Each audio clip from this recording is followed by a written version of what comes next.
It is chokes up against a wall. We're gonna go ahead and we're gonna do two versions. Front choke up against the wall and also rear choke up against the wall. The first kind of choke we're gonna cover is what's called choke up against the wall from the front. So this is a front choke up against the wall. And bring Casey on in here.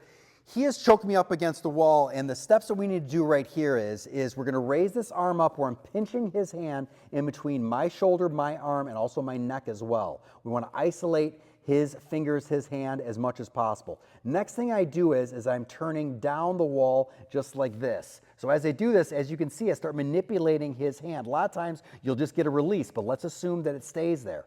As we go ahead and we do that, we're going to drop our elbow, not just our elbow, but our whole body as we break that choke just like such, and I can counter however I want to right from here. Let's go over the details once again. As we go here, this is a raise, this is a pinch, but I need to make sure this arm is as close to my head as possible. If this hand just kind of sits out here, there's going to be no tension right here. I need this as tight as possible, and then as I focus down the wall, then the whole body drops, not just the arm. I can get so much more pressure, so much more leverage by dropping my whole body right down, and then I can go ahead and counter however I'm going to counter. So that is the choke up against the wall in the front version. Now we have the rear version, or what we call a back choke up against the wall. So as I'm here, Casey's gonna come from behind. He's pushing me right into the wall. If I don't do anything, my face is smashing the wall, and that is not what I want.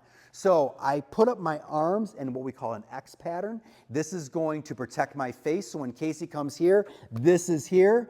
Whatever hand is on top, and in this case it just happens to be my right, that is the hand that's going to go up. And I almost do the exact same movements from the front choke. Where the hand goes up, I make sure I get a good pinch in there. As I turn, it's almost impossible to continue to have this choke position from Casey's standpoint, but I'm going to turn anyway. If anything happens to hold on, I'm still dropping my whole body, and then this is my counter as I go ahead and continue the counter assault. Let's take a look at this once again. As we go here, he pushes, X pattern to block that, arm goes up, then I turn, then I drop, and then here is my counter just like this.